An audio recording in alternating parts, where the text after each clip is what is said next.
Now at 5, investing in the Silicon Heartland. These are all the major technology companies that have announced investments here in Ohio. They include Meta, Intel, Honda, Amazon, Microsoft, and Google. And the investment is only getting bigger. Google today announced it is investing more than $2.3 billion into its data centers here in Central Ohio. The growth of artificial intelligence and an ever-increasing dependence on web services is prompting this move, but those use up a lot of water and electricity. 10 TV's Colin Dorsey is live from Google's data center south of Columbus with how the state plans to keep up with the energy demand. Colin? These data center facilities draw enormous amounts of electricity, sometimes as much as a small city.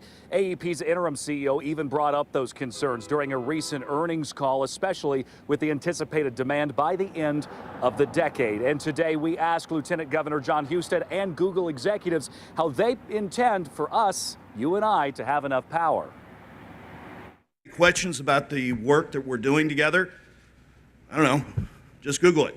It's a phrase that's entered our common language in the last 25 years. Just Google it.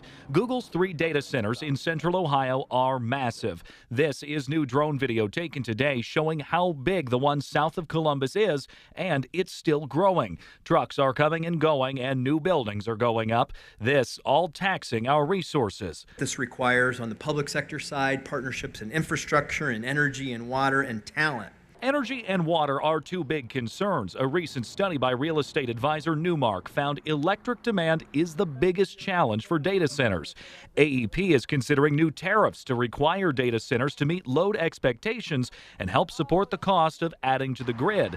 The Ohio Consumers Council wants to make sure those expansion costs don't get passed on to residential electric customers, saying in part, quote, "New big business customers like data centers should not be allowed to pile on by adding tens of millions of dollars in transmission costs to other consumers' bills." Google executives claim they're some of the most energy efficient in the world and plan to be carbon free by 2030. And we want to continue the discussion about making sure that whether it's energy efficiency or new clean technologies or whatever it is, we want to be a part of the discussion, because if there's more energy, Central Ohio grows more. Lieutenant Governor Jon Husted says the state is getting involved in making sure power is where it needs to be. We are literally in constant communications with AEP and these companies to make sure that we have an adequate supply of energy. But it's going to require us to continue to build that infrastructure. Husted is skeptical that all the additional power needed to power these facilities could come from wind turbines or solar fields. He points to potential natural gas expansion or maybe even nuclear power. Last year, Google entered into a partnership to expand its solar capacity in Ohio. Live from Google, Colin Dorsey, 10 TV News.